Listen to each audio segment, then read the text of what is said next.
जय श्री कृष्ण।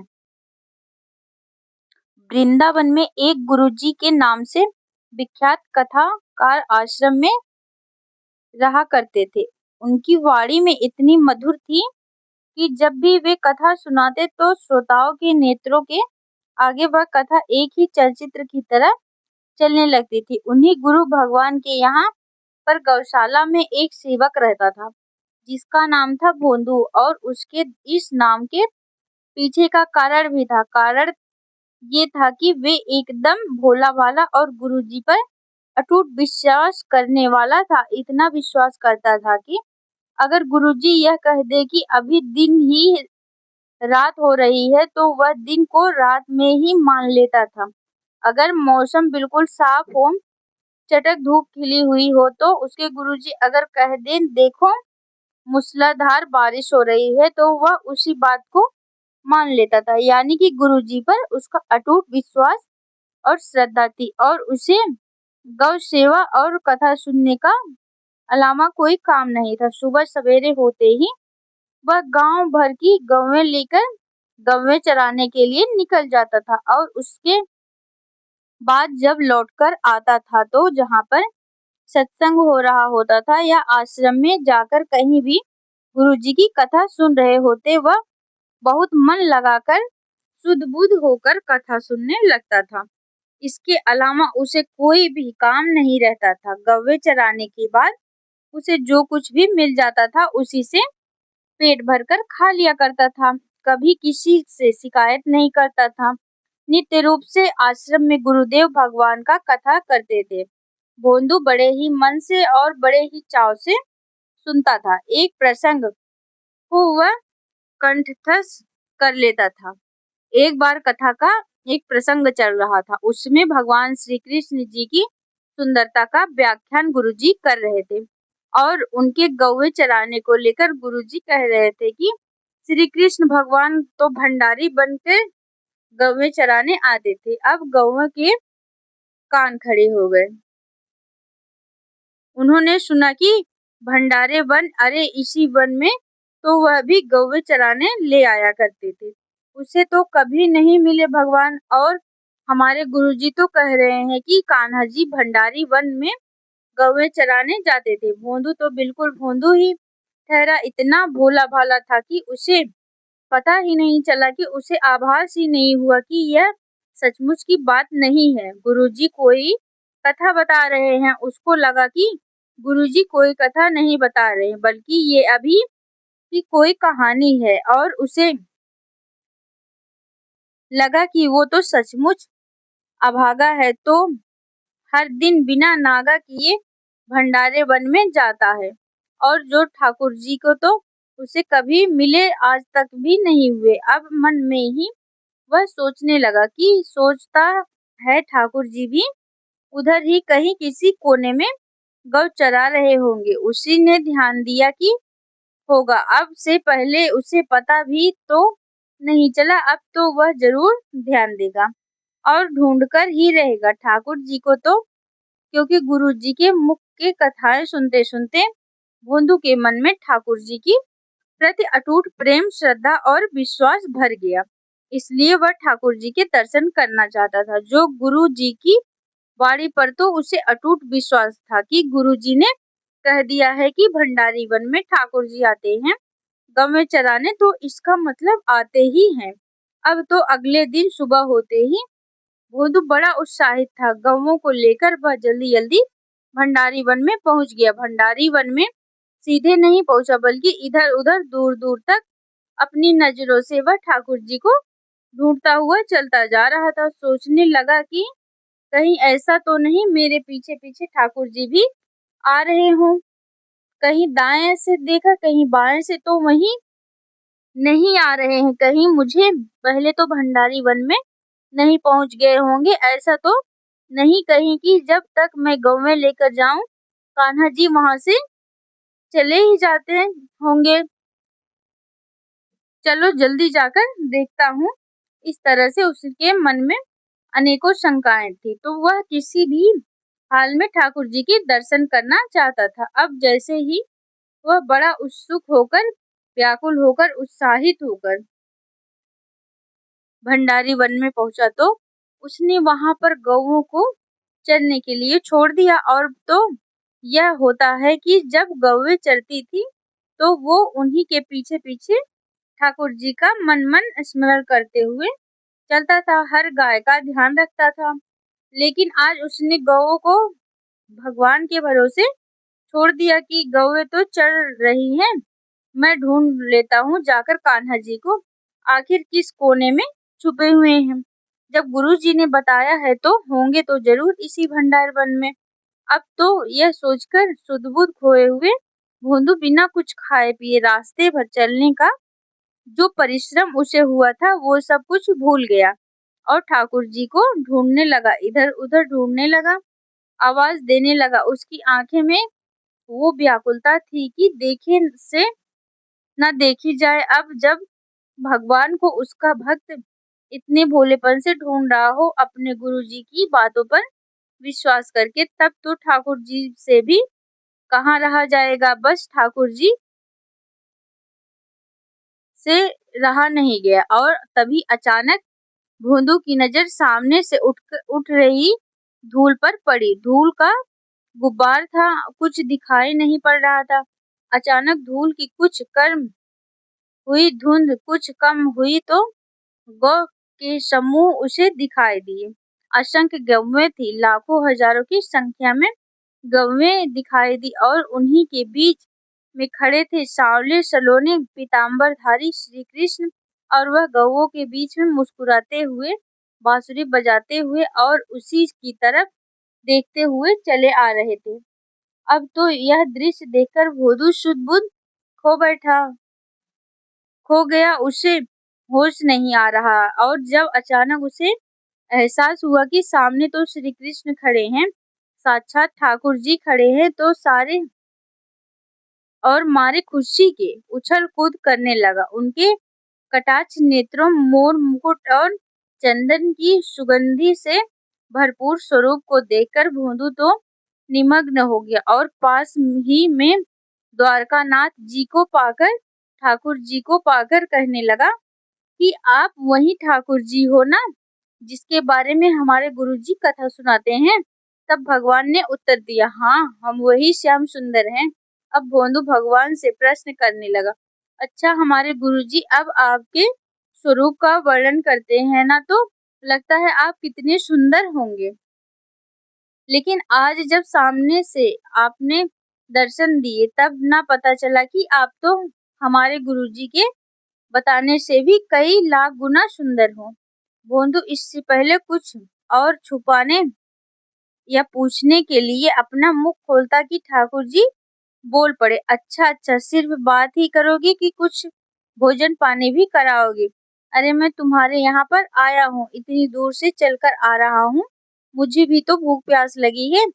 भोंदू ने पूछा, आप मेरे हाथ का खाओगे प्रभु? और फिर तो मारे खुशी के भोंदू जो अपने लिए रोटी लेकर आया था उस पोटली को उसने भगवान के सामने प्रस्तुत कर दिया और मधुसूदन ने उस सारी रोटियां बड़े प्रेम से खा ली, ठीक वैसे ही जैसे अपने परम भक्त अपने परम मित्र सुदामा की बंद मुट्ठी से चावल निकालकर उन्होंने खा लिए थे। बड़े प्रेम से उन्होंने भोंदू की लाई हुई रोटियां खा ली। रोटियां खाने पर वे बाद में भोंदू से ही बोले कि और खिलाओगे? तब उसने कहा, ठाकुर जी और कहाँ से खिलाऊं, मैं तो बस इतना ही खाता हूँ, इसलिए मैं तो बस अपने लिए ही रोटी लेकर आया था। मुझे क्या पता था आप मुझे आज ही मिल जाओगे, नहीं तो मैं और भी लेकर आता। तब मधुसूदन कहने लगे, अच्छा भोलू, तो फिर कल से और रोटियां लेकर आना, साथ मिलकर बैठकर खाएंगे, मेरा तो पेट ही नहीं भरा। दरअसल बात यह है ना कि मुझे भूख बहुत लगती है। अब तो भोंदू को थोड़ा अफसोस हो रहा था कि काश अपने घर से वो रोटियां और लेकर आया होता तो आज उसके भगवान इस तरह आधे पेट ना रह जाते। लेकिन कोई बात नहीं, मेरे गुरुजी ने बताया था कि भंडारे वन में एक ठाकुर जी आते हैं गौओं को लेकर, तो देखिए मेरे गुरुजी ने जो कहा था झूठ नहीं कहा था। आज तो भगवान ने मिल गए मुझे। कल को जब जाऊंगा तब ना मुझे बहुत सारी रोटियां लेकर आऊंगा। अब भोदू और ही भगवान अपनी अपनी गैया लेकर वहां से प्रस्थान कर दिए। भोदू इतना भोला था कि उसे लगा कि ठाकुर जी ऐसे ही आते होंगे हर दिन और सबसे मिलेंगे। तब तो आश्रम पहुंचकर उसने गुरुजी को भी बताया कि उसे लगा ये तो साधारण बात होगी और उसके ठाकुर जी तो उसके गुरु जी से भी मिले होंगे, सभी लोगों से मिले होंगे। मैं इस उसने देर से मिला था, उसे लगा ये सामान्य बात होगी। अब चुपचाप उसने अपनी दिनचर्या निपटाई, आकर स्नान किया, भोजन पानी किया, कथा सुनी और उसके बाद वो सो गया। मन ही मन उसी दृश्य को वह अपने मन में कल्पना करके दोबारा देखने लगा कि भंडार वन में घटित हुई थी। अब रात बीती तो अगले दिन रोज की तरह भोदू फिर से अपनी गऊओं को लेकर जाने के लिए पहले रसोई में से खाना लेकर गया। उसने आज रसोई से कहा कि भैया आज खाना थोड़ा ज्यादा रखना, तो रसोई ने कहा अरे तू तो इतना खाता नहीं है, फिर किसके लिए इतना भोजन लेकर जा रहा है।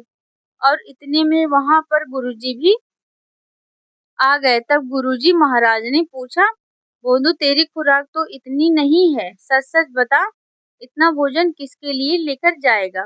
भोंदू बहुत सीधा साधा था, झूठ बोलता तो उसे आता नहीं था, बातें बनानी भी नहीं आती थी, सीधी सरल बात किया करता था।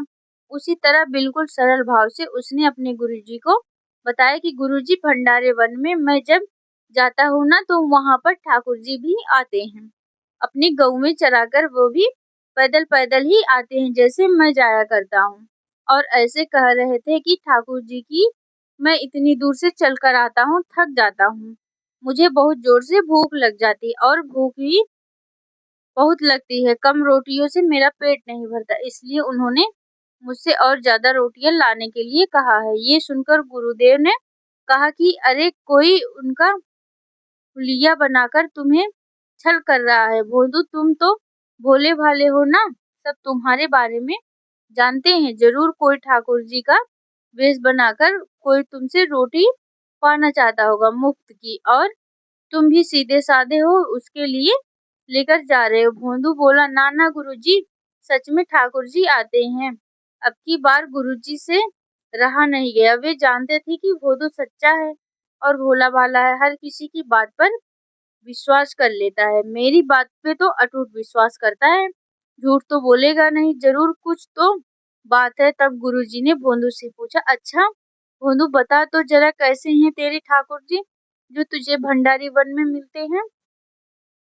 तब भोंदू ने उनका स्वरूप बताते हुए कहा, गुरुजी, जहाँ कहीं भी उनके चरण पड़ते हैं ना, तो जगह खिल जाती है, महक जाती है और ऐसे सुगंध ही वहां फैल जाती है कि आपसे रुका नहीं जाएगा। कमल जैसे नेत्र और बड़ा मोहक रूप है उनका, एक बार जो उनकी ओर देख ले पलक झपकाना भी भूल जाएगा। अब तो गुरुजी ने मन में विचार किया, अगर इसकी जगह कोई और होता तो मैं कभी नहीं मानता, लेकिन मेरा यह भोला सा भोंदू निर्छल है और भोला इंसान झूठ नहीं बोल सकता। गला साफ करने की आवाज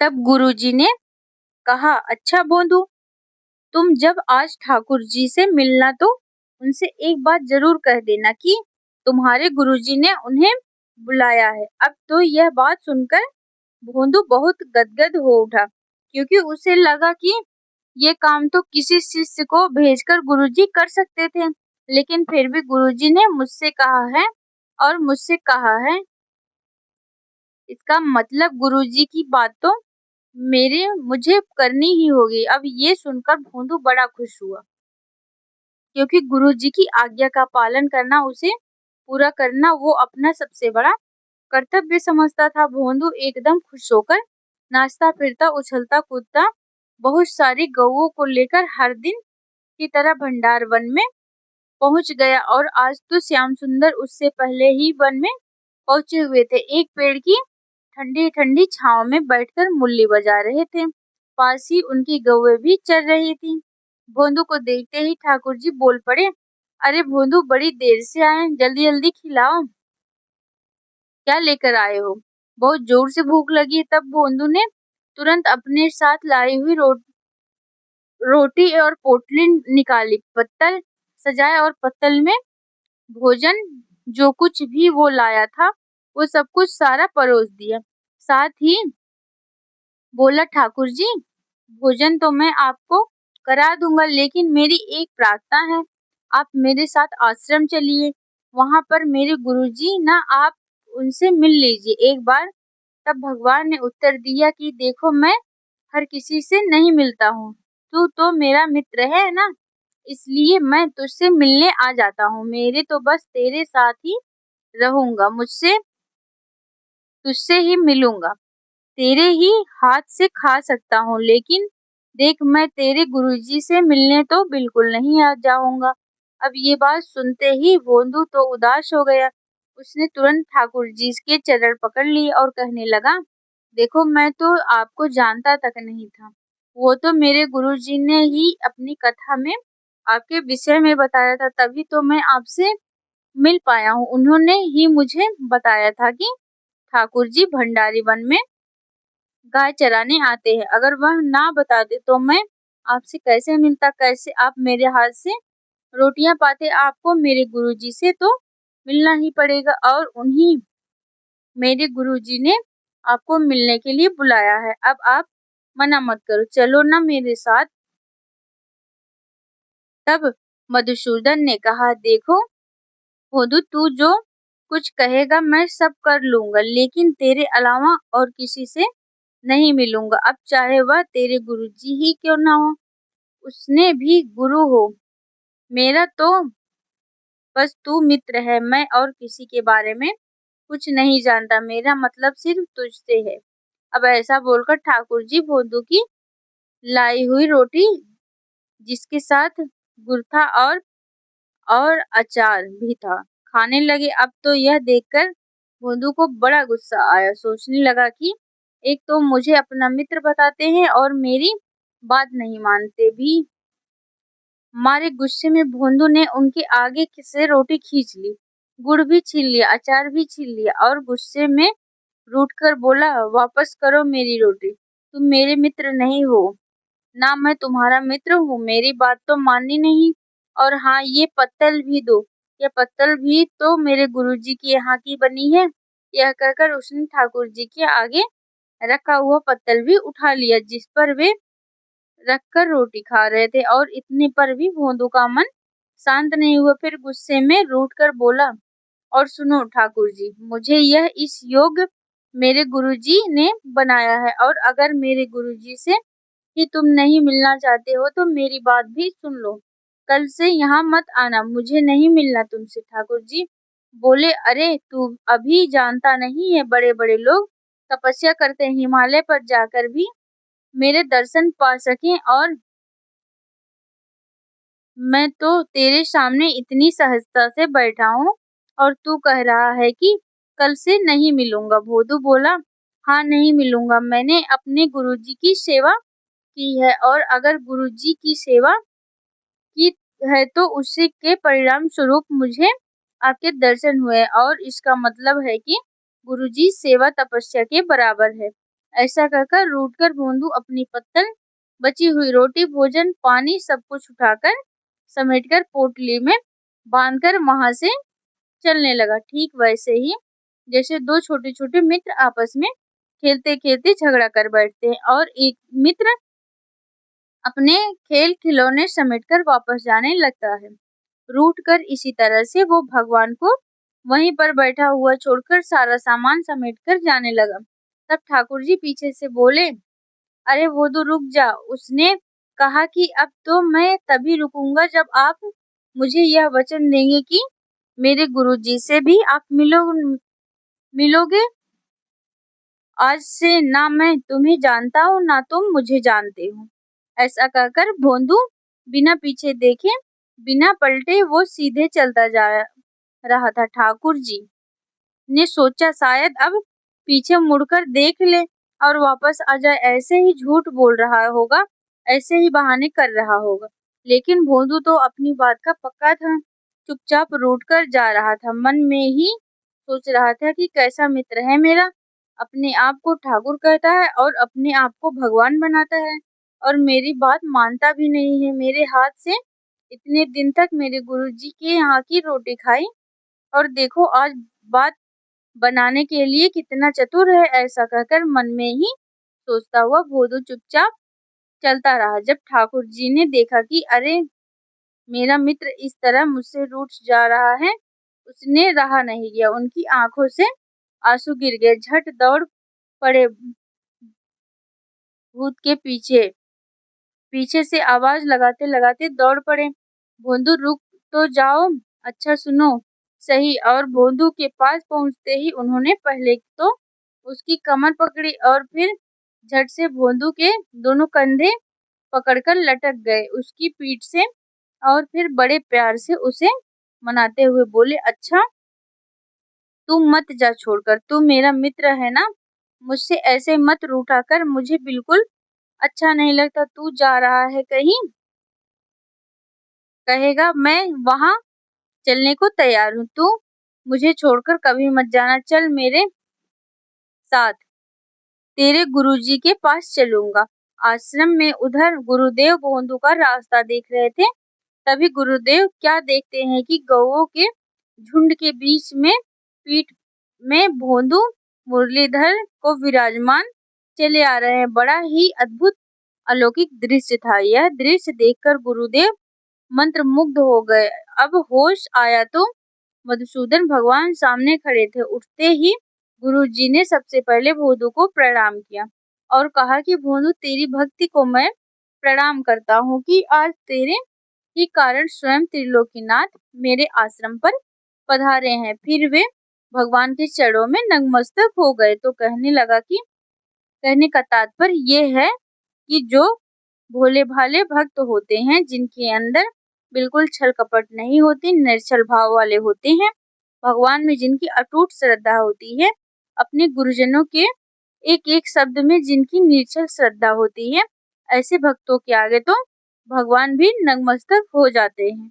अब भोंदू ना तो कोई संत या महात्मा, ना पुजारी पंडित थे, वो तो एक चरवाहे थे। सोचिए, एक व्यक्ति के कारण स्वयं इस ब्रह्मांड के मालिक इस धरती पर आए होंगे। सोचिए जरा, भक्त जिनके पीछे पीछे भागते हैं, उन्हें मानने की कोशिश करते हैं, वही भगवान अपने एक भक्त पर ऐसे रीझे, उसकी निर्छल भक्ति पर ऐसे लट्टू हुए कि खुद को मनाने के लिए चल पड़े और उसकी सारी बात मान ली, सिर्फ इस वजह से कि वे उससे रूठ कर ना चले जाए। तो अगर भक्त और भगवान के बीच में ऐसा बंधन हो जाए तो भगवान भी अपने भक्तों का साथ बिल्कुल उसी भाव से के अनुसार लीलाएं करते हैं। ऐसे हैं हमारे ठाकुर जी। सभी प्रेम से बोलिए जय श्री कृष्ण। आज की यह थी कहानी। जय श्री कृष्ण।